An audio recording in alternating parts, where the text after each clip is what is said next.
0-1. Short. We apologize about the feed that you are receiving back home.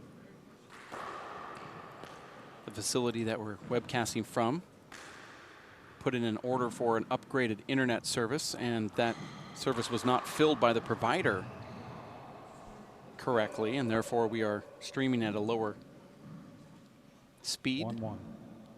And we are working on that right now to get the internet as clean as possible.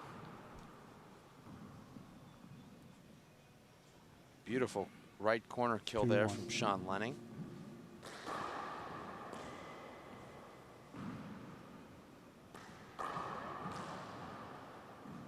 Good dig there from the hand. He gets his hand on everything. That's why we call him the hand. Look at Sean take the ball on the way up with his left hand and hit that cross corner kill.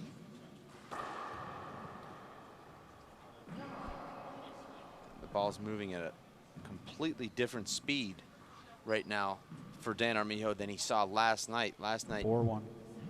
he and Emmett routinely in the 40s and 50s on the radar gun.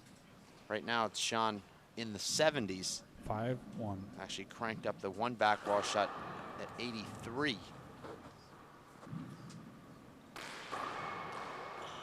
The score is 5-1.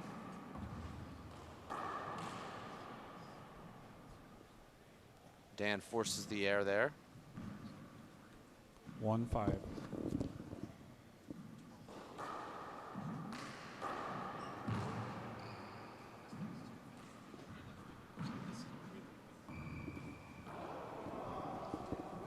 Dan will shoot the ball off the back wall with both hands. That's his best shot. It's the strength of his game is the back wall kill. This is the third men's quarterfinal match here, Dave, and it's Armando Ortiz taking on the blonde bombshell, Alan Garner. That's the Heartbreak Kid, Armando Ortiz. Back from heart surgery less than 12 months ago. Already has wins over Sean Lenning, the blonde bombshell, Alan Garner, among others in his comeback. Second serve. Like that second serve there from Sean, that deep left corner crack, and it's Sean now just totally in the groove. 8-1. Short. It used to be, Dave, that you'd want to see Sean Lenning with this sort of casual body language, but now it's almost seems like he plays better with this casual style. He also will turn it up when he needs to, Dave, and that's when he starts to really go into lockdown mode with the retrieving. Second serve. Pick up nearly everything.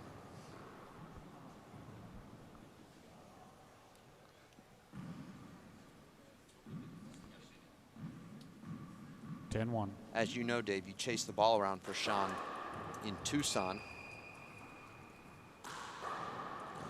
He hits those side walls and the ball is moving so fast it gets behind you. You think you might have some sort of back wall setup, but the ball is just taking off all the walls. And it almost seems to pick up speed, and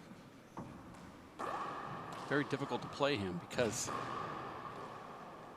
much of the time you anticipate what a player is going to do by watching their feet, and with Sean, you have to really just watch his waist or his shoulders because he's just so unorthodox. He has really no clue he's going to hit down that left until he hits it to the left. You always seem to be 2 steps behind every shot. But don't you feel like, Dave, even when you do know where he's going to hit it, it's still so hard to put the ball back in play because it's just moving so fast. It's got so much hop on it. And a lot of times it's so low that even if you're anticipating it. And you'll see with Sean, he stands around the short line in the middle of the court often. He doesn't roam the back. So he always seems to come back up toward the middle, and it's very hard to get a ball by him. See, immediately Sean goes right up to the middle there, and now he just stands in one spot in the middle, and he just doesn't go away from it. And that's what's so difficult from playing Sean, is that 2-wall passes don't affect him. He just takes a couple steps and cuts him off. Now watch where he stays. Dead center, right about the short line. And you see that backwall shot Dan Armijo hit there is a kill against most people. It's just unbelievable. Sean really looks sharp here. I just don't see anybody beating them this tournament. Now he has to face a very hot Alan Garner, but who is going to have a different shot selection than Dan Armijo. We've seen Alan Garner beat Sean Lenning in the last year, but that was a different Sean Lenning, as we spoke about earlier, Dave.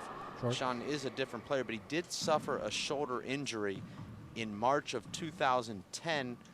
Suffered sort of a cyst on the shoulder. I'm not an orthopedic, Dave, but we will have an orthopedic coming in to give their opinion about it. But nonetheless, Sean, very compromised for about 8 months there. Said he just started feeling better around February of this year. Alan Garner beating him last year in a tiebreaker at the Nationals, which was really an amazing performance from Sean because he played virtually one-handed, took Alan Garner to a tiebreaker in 2009 at Los Cab. It was Sean Lenning dominating Alan Garner in 2 games in the quarterfinals there. So. And then at the U.S. Open in October, he took Dave Chapman to a tiebreaker with one arm. Actually beat Luis Moreno here, Dave, at the WPH Pro Stop. And Dave Chapman. Actually lost in the finals to Dave Chapman at this event in November. Lost badly there in the finals. Good point. Some call me the corrector. It's obnoxious. But that's what I am.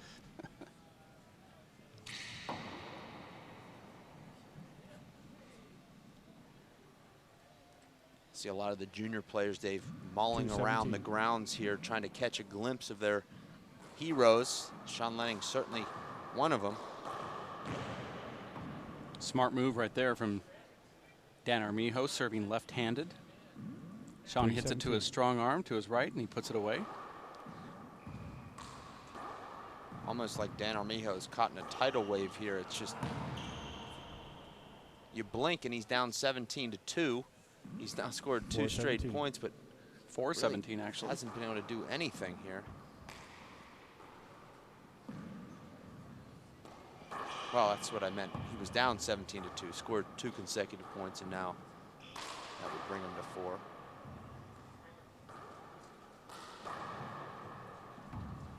You know, Sean makes the fly kills look so easy, Dave, but they're really not. 17-4. Score is 17-4.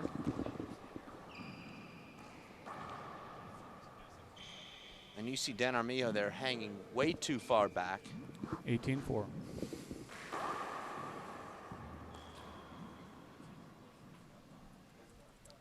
Dan really hasn't been able to locate his power zone here. The ball's just barely out of his reach. And Sean with an air there. 4-18. Short.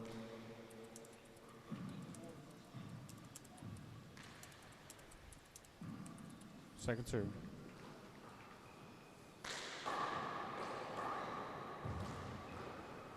Beautiful shot there from Sean. It was beautiful. 18-4. It was poised and elegant.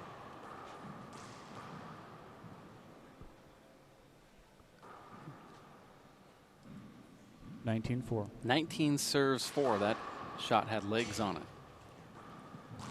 That was the exact shot that Dan hit yesterday against Emmett to stretch the lead to 10-7. And now it's Sean Yeah, but with Dan, a big setup here. And Dan fights that off, and it's another nice get there from Dan. I asked Dan the other night at dinner, Dave, if he feels any differently at 49 than he did at 35 or 25, and he said, I feel like I'm playing the best handball of my life right now. He said, I don't have any injuries, fortunately, and feel like I'm playing better now than I ever have. we're going to take a timeout. Score 4-19 with Dan Armijo, the ageless wonder at 49 years of age. It's the First Star Sports WPH live webcast of the 61st United States Handball Association's 4-Wall National Championships. We're going to be back in just a few minutes. Stick around.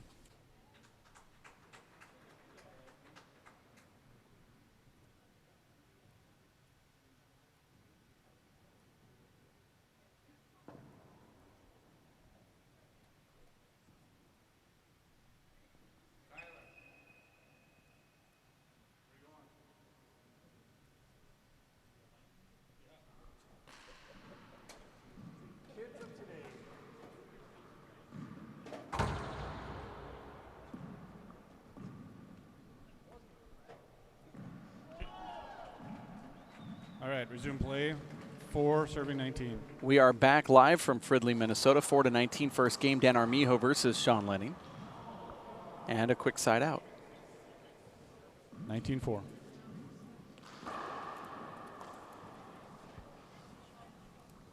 And now in the quickest first game we've seen here at this Nationals, Game it's point, serving Sean Lenning after just 7 minutes and 20 seconds, winning game number 1. Premature there, as Dan made a tremendous get there on the return serve, but just delaying the inevitable as Sean Lenning 5 minutes. wins the first game 21-4. The break between games will actually be longer than the actual first game. 21-4 is the score here. We're going to take a quick time out. We'll be back from Fridley, Minnesota for the Four-Wall National Handball Championships in just a few minutes. For Chris Grad, Jeff Kastner, and Dave Fink, my name is Dave Vincent. Stick around to WPHLive.tv and the feed courtesy of racefor8.com. Stick with us.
Ready? Okay, resuming play, 0-0. Okay, Jeff. We are back live from Fridley, Minnesota for the 61st United States Handball Association's 4-Wall National Handball Championships with the broadcast buddy, Dave Fink here. Watched the first game between Sean Lenning and our friend, Dan Armijo, who you went out to dinner with a couple nights ago. That was not a good result for Dan Armijo as Sean Lenning destroyed him 21-4, Dave. The great result for Dan was actually coming through to this round of 8, seeded 11th here, taking out former #1 ranked pro Emmett Peugeot in a shocking upset, particularly at 49 years of age. I think this is about as much as Dan could hope for. He came in here against Sean Lenning. He's overmatched. He's playing against a guy that's maybe the first or second or third best player in the world right now. He's on a big winning streak. Sean Lenning took care of him 21-4 in game number 1. Our next match, Dave, will be the blonde bombshell Alan Garner against the Heartbreak Kid, Armando Ortiz, and that's become a tremendous rivalry. Armando taking out the bombshell in a tiebreaker at the Tucson HBC 2, advancing to the semifinals there, and that was really an amazing result from Armando, and really his first tournament back in about a year from heart surgery, and went on to beat Sean Lenning a month later. So. Well, you're talking about that Cinderella story of Dan Armijo and how he defeated Emmett Peugeot, but we almost had another great story when Tommy Little just about picked off Dave Chapman. Short. With the end result with an 11-1 tiebreaker loss, doesn't look like he actually almost picked off Dave Chapman, but he was in command in that first game and should have or could have won that first game, losing 21-18, but wins the second one 21-16, but to only score 1 point. Afterwards, Dave Chapman spoke to you and talked about how he felt. What did he say after that match with Tommy Little? Dave's certainly not the type that will come out of the court and say, well, I was worried there, I was scared. He said, I feel really strong, feel good. 3-1. I feel like I'm going to kill Nadi tomorrow, blow out. So, Dave feels very confident. Losing one game and playing a close 2 games is not going to have any effect on his confidence. I would worry as a Dave Chapman fan for those out there. Dave didn't look like he was moving all that well, looked a little bit sluggish, and he looked a little bit rusty. We'll see if maybe that 3-game scare today knocked off some of that rust and got him into this event. We know he hasn't played as much handball as we're used to seeing him play in the last 6 months due to a knee injury. But certainly Dave Chapman, Nadi Alvarado Jr. tomorrow morning on the webcast. Very exciting match. Those two played 2004 final of the USHA Nationals. That was the last national title Dave Chapman won in Portland. They've played a number of times since, but never in the Nationals. They did play at the U.S. Open for one of the placements. I believe it was 5th place. 2-5. And Nadi Alvarado defeated Dave Chapman in a tiebreaker. That was a couple years back. Score is 5-2 with Danny Armijo serving and Sean Lenning in the lead. Now Sean is in the box. This is game number 2 after Sean won 21-4. 5-2. Let's not forget, Dave, Nadi Alvarado, considered by many and by all really is one of the great players in the history of this game, but he's never won a USHA national 4-wall title. It's singles. He's been ranked #1. He's won 6-2. over a dozen pro stops, but this is the piece that's missing, and this is the reason I think, Dave, that he came back, and I think this is the reason he's still playing at 37, and he had the knee operation last year, was to try and cap off his career with this prestigious title. His dad's got 11. 2-6. He's carrying on the legacy of the Alvarado name, and he's done so tremendously with incredible pride and high level of play. But this is the one that he wants, and we'll see if Nadi can handle the pressure tomorrow, because that's really been Nadi's really biggest weakness, is the pressure at the national championship. He lost to Danny Bell in 2005 in a year that really looked like it would be his year to win. He's had some other shocking losses throughout the years at the Nationals, and he seems to be pretty calm, hitting the ball pretty well, progressing well through the draw so far. But he does that at every tournament, and then it gets to that final round where it looks like he loses his legs. But he's one of the most physical fit athletes in the sport of handball, and you think that he'd have lasting power right there in that final round, but it seems that his legs get a little heavy. And I talked to him about that. so far this weekend, and he said that he's been doing more conditioning for his legs, so hopefully he can last longer.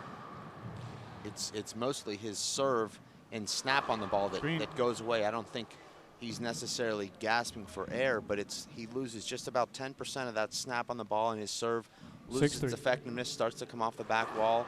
It's a lot more short balls, and then he's leaving his kill shots up, and that's what he'll need to avoid if he wants to beat Dave Chapman tomorrow.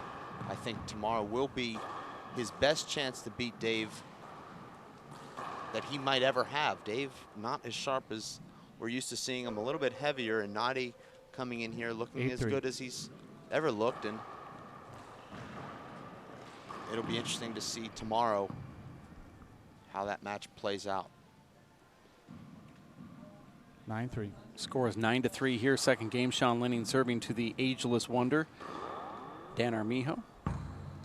The ageless wonder showing some of his age here today, but Sean Lenning's one of those players, Dave, that the hand never would have matched up well against even 20 years ago. The hand more of a rallier and a get artist, as we say, and Sean Lenning really takes that element of the game away from you. His kills are so flat, doesn't really give you an opportunity to rally. 4-9. Score is 4-9.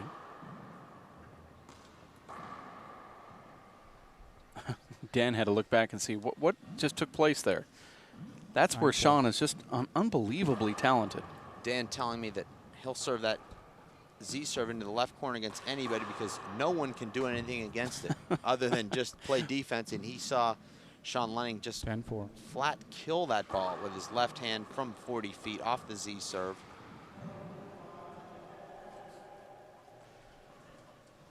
That's why he saw him look back in bewilderment there, Dave. He just wasn't expecting that.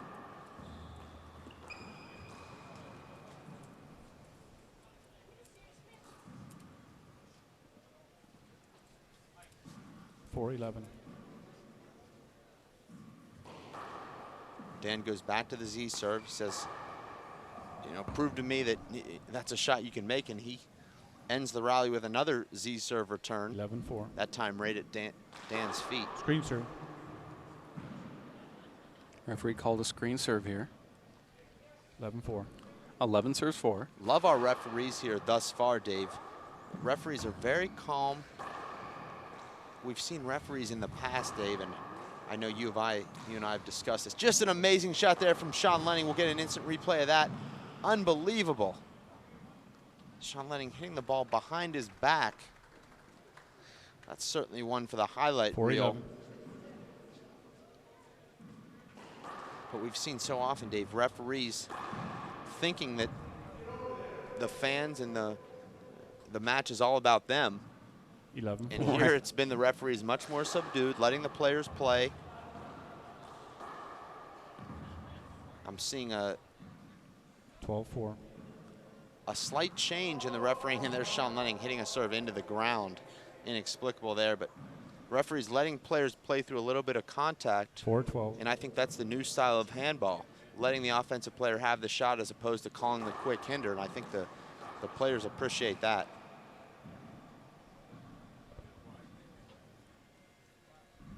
12-4. 12 serves 4. And now it's Dan Armijo hitting the ball behind his back. Hold on.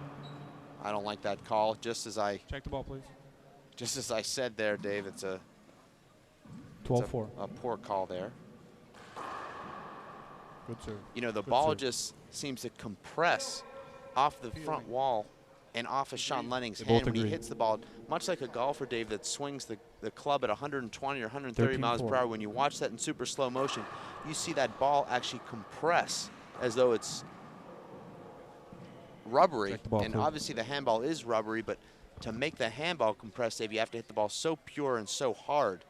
And you just have that sense that that's what Sean Lenning does to the ball at contact. Short. Score is 14-4. Second serve.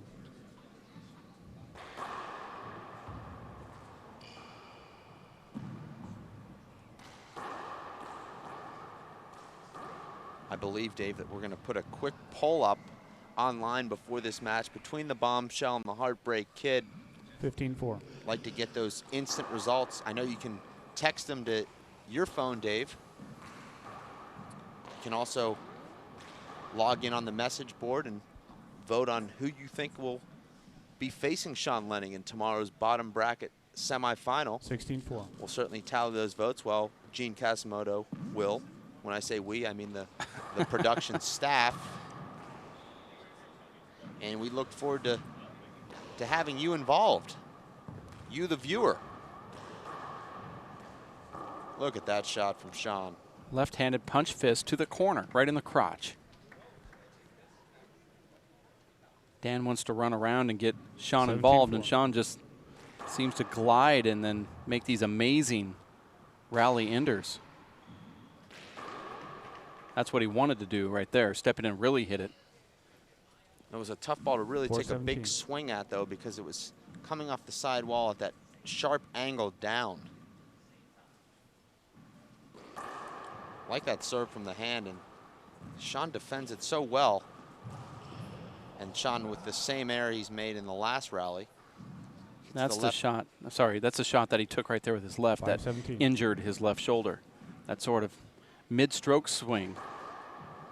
He actually injured his right shoulder. I know, but it was a shot like that where it was that mid-stroke where he comes in and just kind of paddles. Doesn't give it his full effort. Huh. I was there the day he did it and was on the right side, and he came in and used that sort of mid-arm swing with his right underhand, and he could have hit it harder or softer, but he went 17-5. kind of in the middle there and hurt his shoulder, and he said that's twice that the same shot did it to him. Very strange error there from Sean. The preliminary results, Dave, from the poll. Alan garnered 61%. 5-17. By our voters. Perfect return from Sean Lenning. Very much like Sports Nation, 17-5. Dave. We take the vote, we take the number. And generally, the viewing public is correct. Dan didn't think that Sean got that. 18-5. 18 serves 5.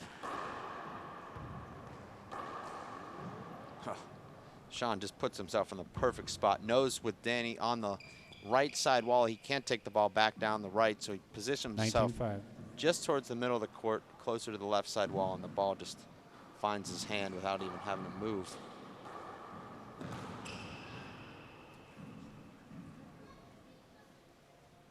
Sean's officially into junk time now, Dave. I don't know if he ever wasn't. Sean just changed his shoes from those that he has worn in the U.S. Open and the Nationals of the past to the new Agdalon T22s, and he just purchased those 4 days ago. Second serve. Never played in this style before, and they're completely different than the flat court shoe that you would get from other shoe manufacturers. These are high off the ground. Was he able to get a deal on those, or he didn't know anybody at the... He thinks he got a deal. Okay.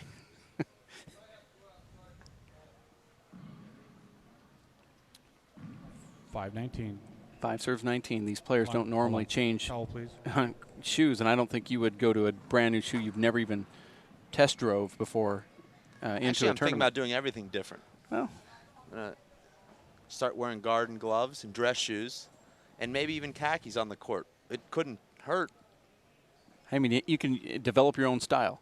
You're watching the First Star Sports live webcast of the 2011 four-wall handball championships from the USHA, the United States Handball Association. This is game 2.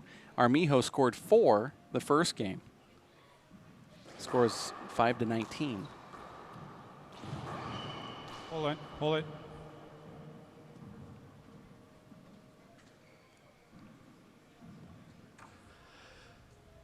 $5-19. 5 serves 19.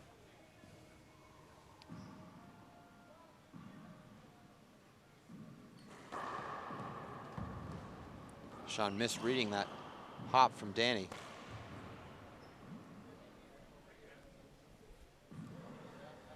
$6-19.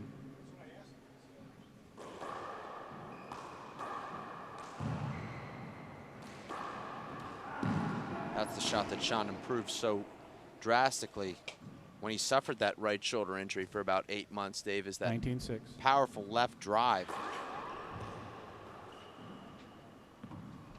And there's a complete whiff there from Sean. Tries to hit that shot off his back foot, falling backwards. 6-19. Short.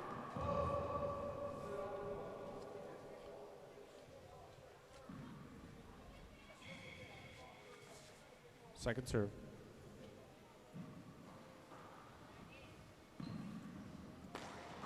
Tremendous shot there from Sean. Danny unhappy with that serve. 19-6. Score is 19-6, second game.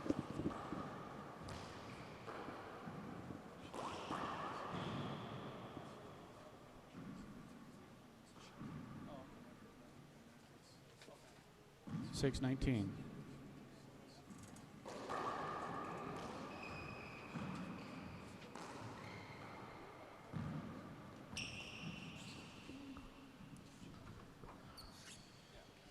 And now it's Sean making a number of errors here. Late in this 7-19. second game, he can see the finish line, but he's still got to win 2 more points, and he's made 3 very ugly errors. Tees off on that ball, but brings it way off the back wall. And now it's a setup for Sean.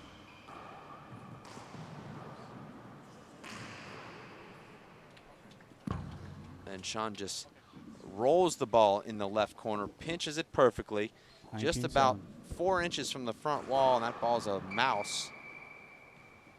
Danny with a big setup here for Sean. Danny puts himself in front of Sean there, anticipates the right corner kill, and Sean just rolls it out flat. 77. This is match point. Sean Lenning serving. And that's it. It's Sean Lenning. Sean on to the semifinal here, Dave. Last year losing in the quarterfinals to Alan Garner. This year he's advanced at least 1 round farther, as he'll be facing the winner of the next match, the Heartbreak Kid, Armando Ortiz, in San Antonio's Alan, the blonde bombshell Garner. Point. Sean Lenning. And there was the replay of match point for Sean Lenning. And you're saying that we have really the most anticipated match of the day, the one that the biggest hype is around. And that's, I guess you'd say, some hype because on this match here because of what Dan Armijo did to Emmett Pachot yesterday. But ultimately it comes down to this battle right here between Alan Garner and Armando Ortiz. Now, you were able to step into the court with Alan Garner the day that the tournament started, and you told me that he is playing incredible handball. He was just hitting the ball so well, so clean, and so hard with both hands. And we were just sort of tipping it around, playing, some quick warm-up games to 11 the day before the tournament started. And I felt a different intensity and a different weight of the ball coming off of Alan's hand. Alan extremely motivated by that loss in the first round in Tucson. Said he didn't touch a handball for 3 months after winning that Simple Green US Open. Tucson HBC2 was his first event in 5 months. He came there pretty much completely unprepared, and he paid the price against a hungry young lion, Armando Ortiz. Well, speaking of Alan Garner, and I know you're kind of giving your take on what he was telling you at those interviews in New York City. We sat down, in fact you did, at the athletic club there in New York, talked to Alan Garner and some of today's top pros. And one of the questions you asked Alan was, how did advancing to the finals of the 2009 World Championships advance your confidence? It did a lot, It's one of those things where, you always think you can do something and you have the belief, but actually doing it and proving it does a whole lot more. It did a ton for my confidence. Started playing really well after that. Just putting a string of wins like that together was huge. And that's a good take from Alan Garner, who is, he's grown up right before our eyes. We remember Alan as a really good 16, 17-year-old. And in fact, at a young age, I believe he was only 19 years old when he made it to the finals, or excuse me, could have made it to the finals when he lost to Danny Bell 11-10 in 2005 at the Houston Four-Wall Nationals. And we all knew he was good back then. And all of a sudden, he's just very much like Sean Lenning, Dave, where if he decides he wants to, he can do it. Well, if that was the case, then we'd have 4 or 5 winners. Wouldn't you say? I would say so, but it's not. I don't know if they've always all decided that they wanted to or At not. the same time. Right. Okay. It's perfect timing. Well, we'll have to see who got together and decide it was their time this week. Well, the WPH is proud to partner up with First Star Sports for the live webcast of these United States Handball Association's Four-Wall National Handball Championships.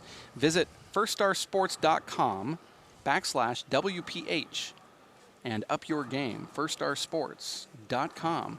We're going to be back with the live webcast provided by First Star Sports with this quarterfinal match between Alan Garner and Armando Ortiz in about 5 minutes or so.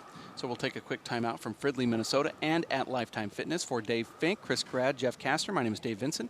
We'll be back in just a bit. Stick with us at race48.com. Working and working out takes a lot of energy. That's why I drink Zenergy. Feeling fantastic and looking good has never been easier. Science, extreme science for your active lifestyle. For 20 years, the Inner City Handball Association has educated, mentored, and served young people through handball. Young people that participate in the Inner City Handball Association programs have a high graduation rate from high school and continue on to college. Inner City Handball teams are good athletes, good students, and good ambassadors for the sport of handball. We need your help to continue our work. Inner City Handball Association is a registered 501c3 tax-exempt charity. Please donate today. Thank you.